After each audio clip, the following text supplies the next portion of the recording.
hooyadiis waa qof wax dhalay. kolley dad wax dhalay runtii xanuun waa jiraa.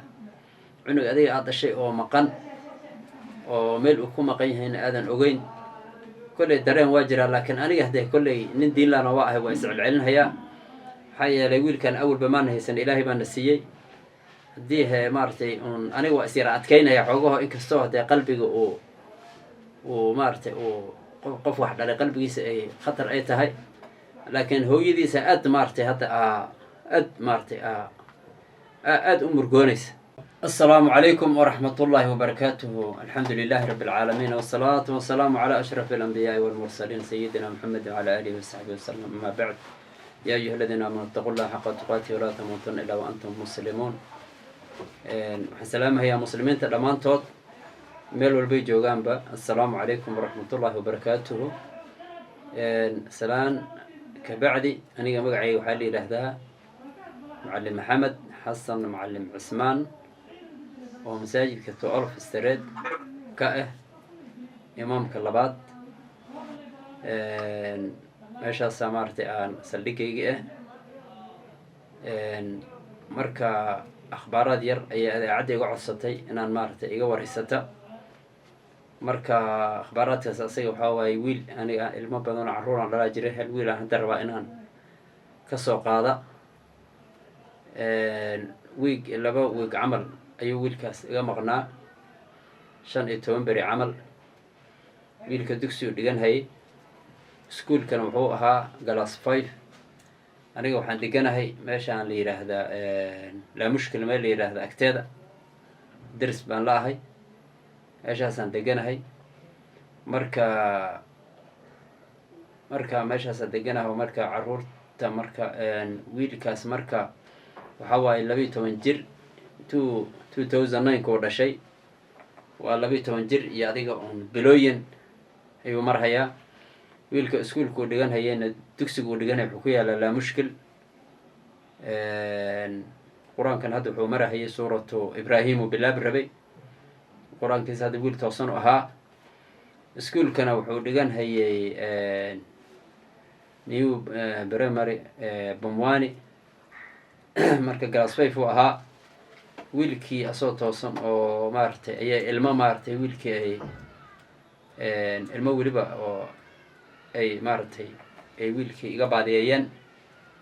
marka waxaa la yidhi dugsigan iyo waxaan iyo shidadiisaba isaga tag, doorkaadaba gal. wiilka ii fiican oo dugsigiisii wixiisa dhigan haya yaa waxaan waayey subax sabtiga aan soo dhafnay shalay, sabtiga ka 3 ahaa.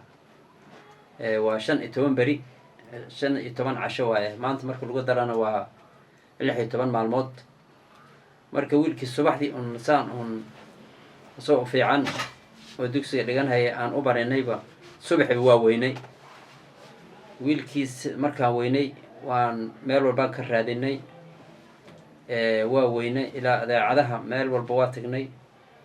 rabood badan waa geynay, stationada meel walbaan tagnay.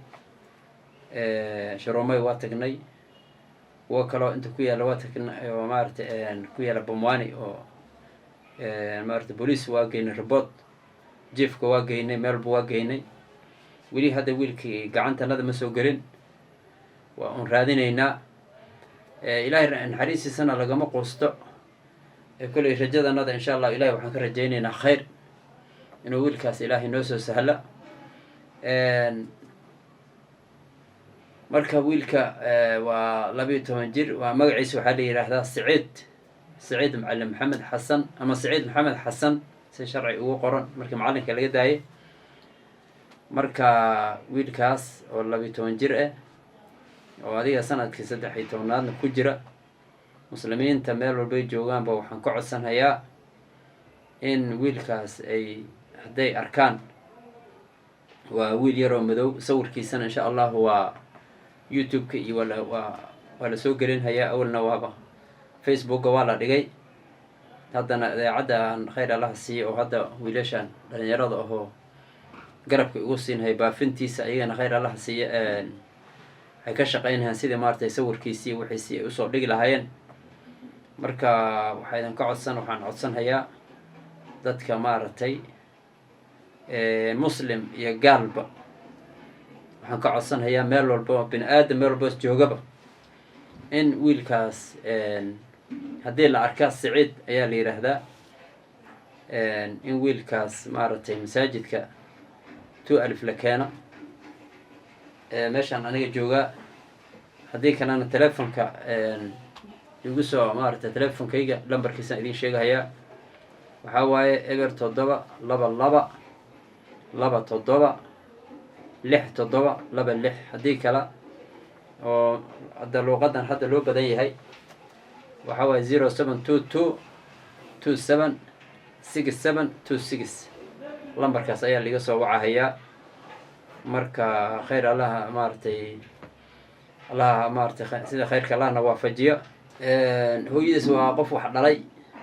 kolley dad wax dhalay runtii xanuun waa jiraa cunug adiga aad dhashay oo maqan oo meel uu ku maqan yahayna aadan ogeyn kolley dareen waa jiraa laakiin aniga haddee kolley nin diinlaana waa ahay waa iscelcelinhayaa maxaa yeelay wiilkan awalba maana haysan ilaahay baana siiyey haddii maaragtay aniga waa isyara adkaynaya xoogaho inkastoo haddee qalbiga uu maaragtay uu qof wax dhalay qalbigiisa ay khatar ay tahay laakiin hooyadiisa aad maaragtay hadda aad maaragtay aad u murgoonaysa waan leeyahay marmarka qaar qur-aan amaad saartaay oo maaragtay amayba wiilkaas maaragtay waa hooyo wax dhashay waa taqaanaan kolley linma sheegahay marka laakiin insha allahu ilaahay raxmadiisa lagama qoostay kolley ilaahay idinkiisa ilaahay naxariistiisa unbaan rajaynaynaa naxariis ilaahay baan rajaynaynaa in ilaahay wiilkaas noo keeno waa ka ilaahay waa ka rajaynaynaa bal intuu ku dambeeyey xogta u dambeysa adiga hayso maxay tahay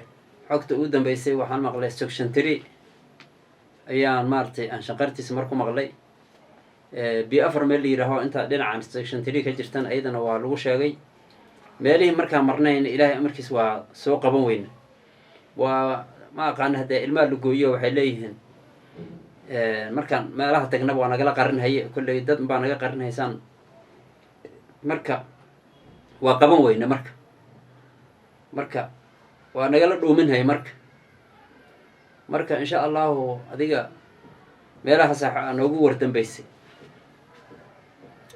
meel uu wax ku cuna lama yaqaan kolley waxaan u malaynaya ilmahaas baadiyeeye oo duurka geli kuwaas unba wax la cunaa saan u malaynaya ilmihiin hadda xaqiiqal ahaan ma caddayn karan oo hadda inaan ilmo un baadiyeeyaan unbaa hadda maxaa yeelay wiilka meelahaas waxyaalahaas ma aqoonin unbaan hadda aan maaragtay unbaa maaragtay u malaynaynaa kolley meelahaas unba ayagaas unba inuu wax la cuno waana ku guulaysan laana weli inaan weli kumaana guulaysan hadda inaan insha allahu aan weli maan gacantalada ma soo geli waa dabata waa raadinaynaa wiilkaas waxaan ugu baaqayaa muuqaalka hadduu daawan haya wiilka dadkii dhalay inuu ka carara oo meelo kala aada waa arrin maaragtay la yaab la waxaan dhihi lahaa sidii asaga uu doonahayo is jecel yahay ayaa loo yeelahayaa marka waxaan leeyahay wiilyahow gurigii aabbaha iyo guriga hooyada imaaw